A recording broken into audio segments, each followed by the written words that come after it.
بسم اللہ الرحمن الرحیم. ناظرین السلام علیکم ورحمۃ اللہ. ناظرین ایپیسوڈ نمبر 3 اور ویلاگ نمبر 266 266.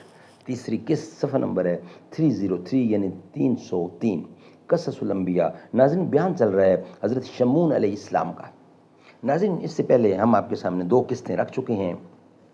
یہ تیسری قسط ہے بیان حضرت شمعون علیہ السلام کا جو ہم آپ کے سامنے رکھنے جا رہے ہیں.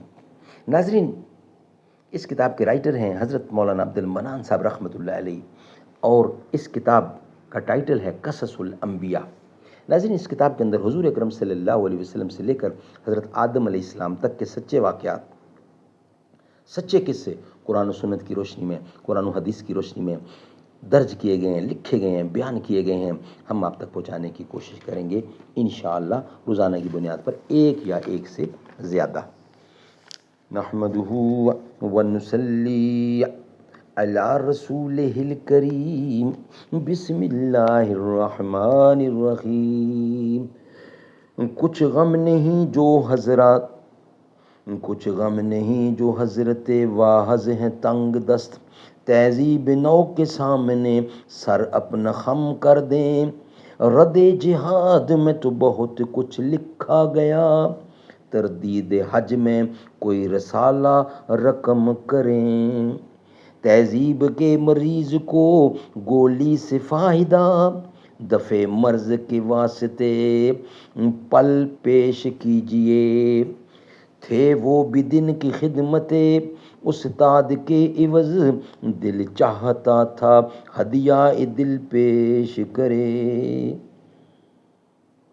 بدلا زمانہ ایسا کہ لڑکا پس اس سبق کہتا ہے ماسٹر سے کہ بل پیش کیجئے.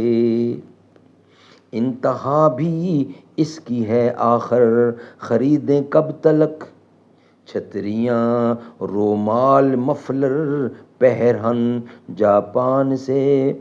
اپنی غفلت کی یہی حالت اگر قائم رہی، آئیں گے غسال کابل سے کفن جاپان سے.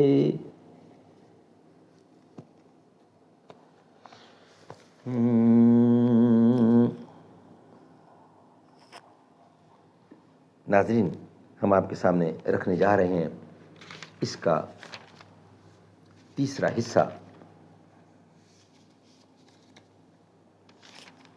حضرت شمعون علیہ السلام کا واقعہ بیان ہو رہا ہے.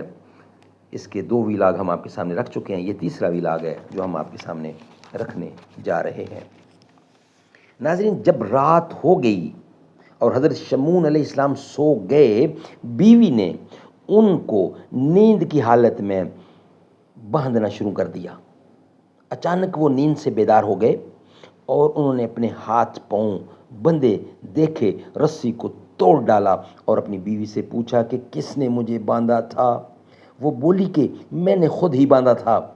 حضرت شمعون نے پھر کہا کہ تم نے مجھ کو کیوں باندھا تھا؟ وہ بولی میں تمہارا زور آزماتی تھی کہ تمہارے اندر زور ہے یا نہیں، اور میں یہ دیکھنا چاہتی تھی کہ کوئی دشمن تم سے لڑ سکتا ہے یا نہیں. یہ سن کر حضرت شمعون نے کہا کہ تم خاطر جمع رکھو، کوئی دشمن خدا کے فضل سے ہم سے زور میں بڑھ نہیں سکتا. پھر 4 مہینے کے بعد حضرت شمعون علیہ السلام اس شہر میں جہاد فی سبیل اللہ کے واسطے گئے اور پھر وہاں سے لڑائی فتح کر کے واپس تشریف لے آئے. پھر بادشاہ اموزیہ نے حضرت شمعون کی بیوی کے پاس لوگوں کو بھیجا. وہ بولی میں نے اس کو باندھا تھا لیکن وہ بڑا ہی زوراور ہے، اس نے رسی توڑ ڈالی. تم لوگ بادشاہ سے جا کر کہو.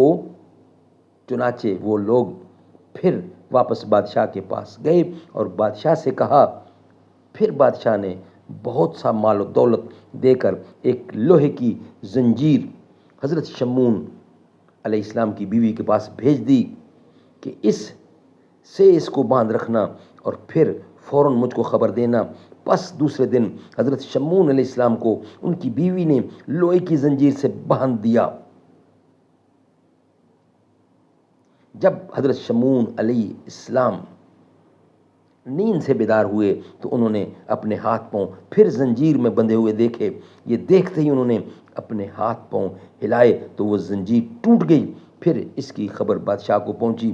بادشاہ اموزیہ بولا کہ لوہے کی زنجیر سے اور کوئی چیز مضبوط نہیں ہے، آخر میں اس کے باندھنے کے واسطے کیا بھیجوں؟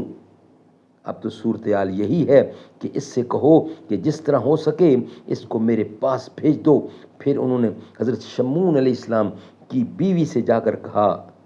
وہ بولی بہت اچھا، میں کچھ تدبیر کروں گی. ناظرین، یہ ویلاگ یہاں ہی کمپلیٹ ہوتا ہے. انشاءاللہ اس کا بقیہ حصہ نیکسٹ قسط میں آپ کے سامنے رکھیں گے. تیسری قسط مکمل ہوئی. رتبہ بلند و برتر صدیق عمر غنی کا،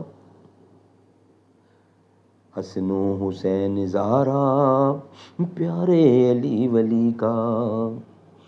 وہ عمر جس کو رب سے ہے مانگا نبی، بولے فرش پہ عرش سے اترے وہی. شادی حیدر کی ہو خرچ عثمان کا، دیکھ علی سے پیار ابن عفان کا. جس سے رب کے فرشتے ہیں کرتے حیا، بے حیا کر حیا ایسے انسان کا. بے شرم کر حیا ایسے انسان کا. وہ داماد نبی ہم زلف علی ہے سخاوت کا پیکر وہ عثمان غنی. ہم تو حیدر کو شیر خدا کہتے ہیں، فاتح خیبر علی مرتضیٰ کہتے ہیں. ہے حقیقت میں توہین رب پاک کی، ہے حقیقت میں توہین رب پاک کی، جو علی کو بھی مشکل کشا کہتے ہیں. ہے بہادر علی سب کا ایمان ہے، صرف مشکل کشا رب رحمان ہے. زہرا بیٹی محمد کی زوجہ علی، بہن زینب رقیہ اور کلثوم کی. رتبہ بلند و برتر صدیق عمر غنی کا، حسن و حسین زہرا پیارے علی ولی کا.